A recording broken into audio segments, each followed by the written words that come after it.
A, bimbingan konseling. Di sini saya akan menjelaskan jenis anak berkebutuhan khusus dari pendidikan inklusif. Langsung saja saya menjelaskan. Yang pertama itu ada tunanetra. Tunanetra adalah individu yang memiliki hambatan dalam hal visual atau penglihatan.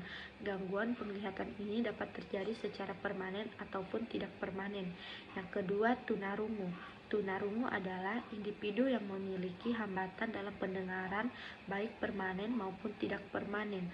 Klarifikasi tunarungu berdasarkan tingkat gangguan pendengaran adalah gangguan pendengaran sangat ringan dan gangguan pendengaran ringan, gangguan pendengaran sedang, dan gangguan pendengaran berat. Gangguan pendengaran ekstrim atau tuli karena pendengaran memiliki hambatan dalam pendengaran. Individu tunarungu memiliki hambatan dalam berbicara sehingga mereka bisa disebut tunawicara. Dan yang ketiga itu ada tunagrahita. Tunagrahita adalah individu yang memiliki inteligensi yang signifikan berada di bawah rata-rata dan disertai dengan ketidakmampuan dalam adaptasi perilaku yang muncul dalam masa perkembangan. Dan yang keempat ada tunadaksa. Tunadaksa adalah individu yang memiliki gangguan gerak yang disebabkan oleh kelainan neuromuskular dan struktur tulang yang bersifat bawaan, sakit atau akibat kecelakaan, termaksud cerebral palsy, amputasi, polio, dan lumpuh.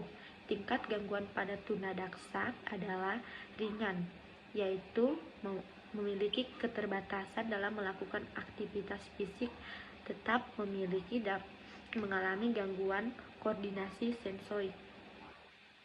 Dan yang kelima, anak lambat belajar, slow learner, adalah anak yang memiliki potensi intelektual sedikit di bawah normal tetapi belum termaksud tunagrahita.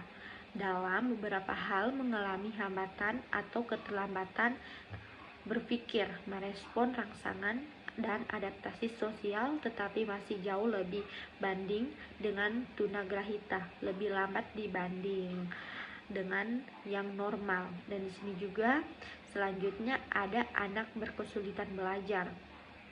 Anak berkesulitan belajar adalah individu yang memiliki gangguan pada satu atau lebih kemampuan dasar psikologis yang mencakup pemahaman dan gangguan bahasa, berbicara dan menulis yang dapat mempengaruhi kemampuan berpikir, membaca, berhitung, berbicara yang disebabkan karena gangguan refleksif, brain injury, disfungsi minimal otak, disleksia, dan afasia perkembangan.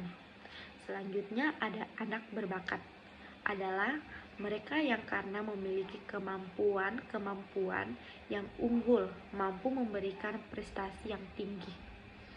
Istilah yang sering digunakan bagi anak yang memiliki kemampuan yang unggul atau untuk tingkat kecerdasan di atas rata-rata anak normal di antaranya adalah cerdas, cemerlang, superior, supernormal, dan berbakat, genius, gifted, and talented, dan super. Daniel V. Hallan dan James M. Quiverman mengumumkan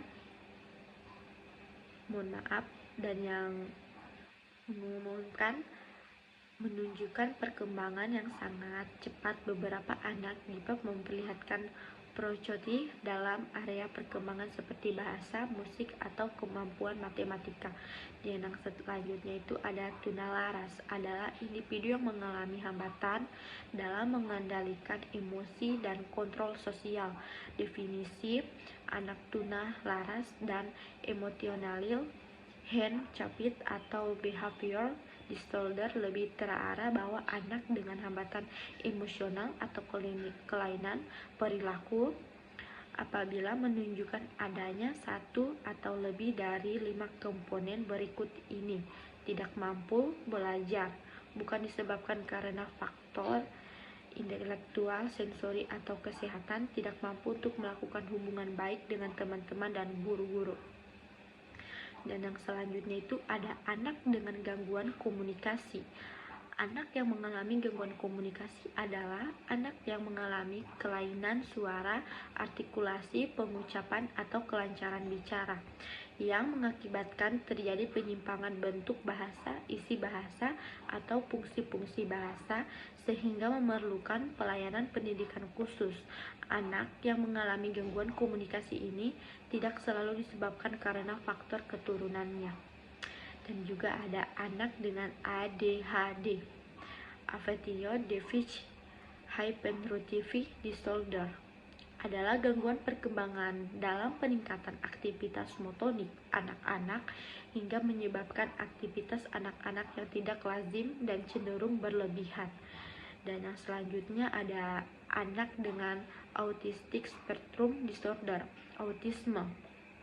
Istilah autisme berasal dari kata autos yang berarti diri sendiri, isme yang berarti suatu, aliran berarti suatu gangguan perkembangan yang kompleks menyangkut komunikasi, interaksi sosial, dan aktivitas imajinasi.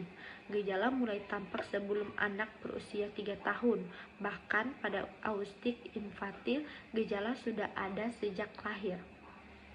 Anak penyandang autistik mempunyai masalah gangguan dalam bidang komunikasi, interaksi sosial, gangguan sensorik, pola bermain, perilaku, dan emosi. Dan yang terakhir ada Down syndrome.